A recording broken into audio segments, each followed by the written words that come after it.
All right, let's talk about something that's quietly shaping the lives of millions of Americans: consumer debt. It's this huge, complicated issue, and today we're going to break it all down: how it works, how we got here, and what it really means for people. Let's dive in. Okay, let's just start with this number. It's almost impossible to really wrap your head around. $14.5 trillion. That was the total U.S. consumer debt back in late 2020.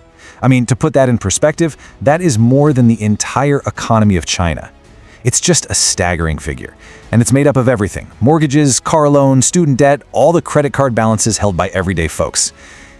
So when you see a number like that, you have to ask, right? Where does it even come from? What's it made of?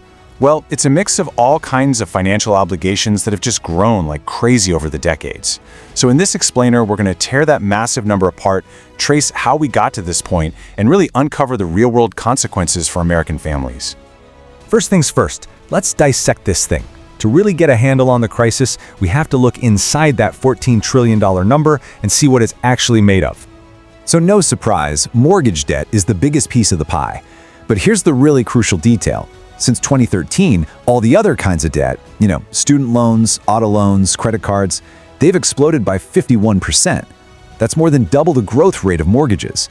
And that incredible rise, well, that tells a much, much deeper story.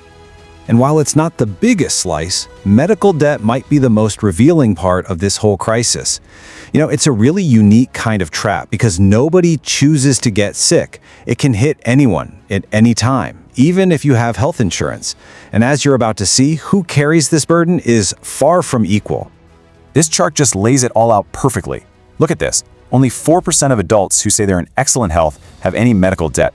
But for folks in poor health, that number skyrockets to 20%. That's a five-fold jump. The takeaway is crystal clear. The sicker you are, the more likely you are to be trapped in debt. It turns a health crisis into a financial catastrophe. And the crisis has a stark racial dimension too. Black Americans are nearly twice as likely as white Americans to be carrying medical debt. We're talking 13% compared to 7%. And these aren't just numbers on a chart. They reflect these deep systemic problems in both our healthcare and our financial systems. And you guessed it, income plays a huge role. Adults with lower incomes, so people living at less than 200% of the federal poverty level, are almost 3 times more likely to have medical debt than the wealthiest families. It's a truly vicious cycle. The very people with the fewest resources are the ones getting hit with the heaviest burden. So how on earth did this system of widespread, high-cost debt become so normal? To get that, we need to rewind a little bit and look at a few key moments in history that really paved the way for the crisis we see today. Yeah, this whole situation didn't just happen overnight. It's been building for a long time. You could say it started back in the 50s with the modern credit card, which made it easy for everyone to get credit. But the real turning point? That was 1978. A Supreme Court decision basically let national banks ignore state laws that capped interest rates, and that opened the floodgates. By the 1990s, industries like payday and auto title loans were absolutely booming. This quote just nails the shift perfectly. What used to be considered usury, predatory lending from loan sharks and back alleys, it became a legitimate mainstream business. An 18% interest rate went from being totally illegal in a lot of states to just the industry standard for a credit card. So, okay, let's move from the history and the systems to the human side of this, because behind every single one of those $1 trillion and all those legal decisions, there are real families facing just devastating consequences. Take the story of Renee Bergeron, a single mom in Minnesota. She took out one small payday loan just to cover her rent. But when she couldn't pay it back, she had to take out another one to cover the first. Fast forward a decade, and that one little loan had spiraled into over $4,000 of debt, and she and her kids ended up in a homeless shelter. It just shows how fast things can completely unravel. Renee's story is a textbook example of what's called the debt trap. It's the fundamental design of these high-cost loans. They aren't meant to be a one-time thing to get you to your next paycheck. No, they are engineered to create a cycle where the only way to pay off your old loan is to take out a new one, which just sinks you deeper and deeper and deeper. And the numbers prove this trap is absolutely intentional. Get this, an incredible 80% of payday loans are either rolled over or immediately followed by a new loan within just 2 weeks. The business model isn't built on you successfully paying it back, it's built on trapping you into borrowing again and again. So why is it so ridiculously hard to escape? It's the interest rates. The average annual percentage rate, or APR, for these loans is often over 300%. Just let that sink in. A really high-interest credit card might be, 20%? This is 300%. Paying off a loan with that kind of interest is a nearly impossible task for anyone, let alone someone who's already in a tight spot financially. And the consequences can be just catastrophic.